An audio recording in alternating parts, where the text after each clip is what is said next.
With the wall framed, the door hung, and the coffee hot, we're ready to flash the base of this wall against rain, capillarity, and splashback. The first thing we do is run a bead of high-quality sealant suitable for masonry and wood. This will provide a backup layer of protection behind the flashing at the wall intersection, and it'll provide a bed for the flashing to tuck into under the door threshold. An additional short bead of sealant keeps sideways water from sneaking under the end pieces. The top flange is sealed with flashing tape, and that pretty much wraps up the process. Now we'll look at how to actually do it. First, they need to figure out why there's no power to the junction box. Next, Will cut off the upward leg of the Z flashing to slip under the door threshold. He test fits the flashing. So far, so good. The end piece will overlap the door sill. Little one will work. And will have an upturned end. I'm going to cut that right there, and it'll fit right to that, and life will be good.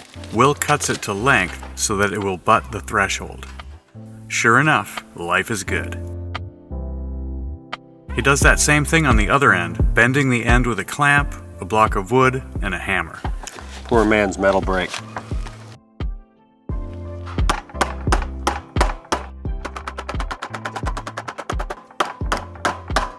Ping that down, try to get a sharp bend on it.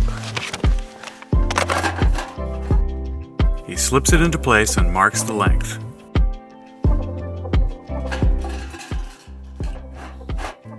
The piece slides into place, and life is still good.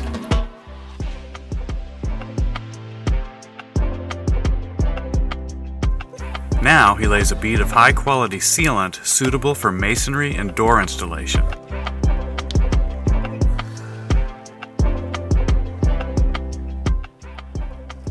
Not only is Will a good remodeler, that's the money shot right he there. apparently knows a lot about video production. I'm telling you.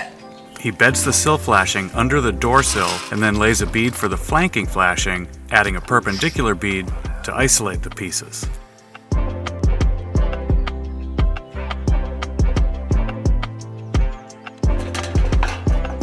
The next piece still fits and is bedded in the sealant. Will nails the flashing to the wall with a roofing nailer and then covers the flashing top and nails with peel and stick flashing tape. I want to hold it up, Yeah.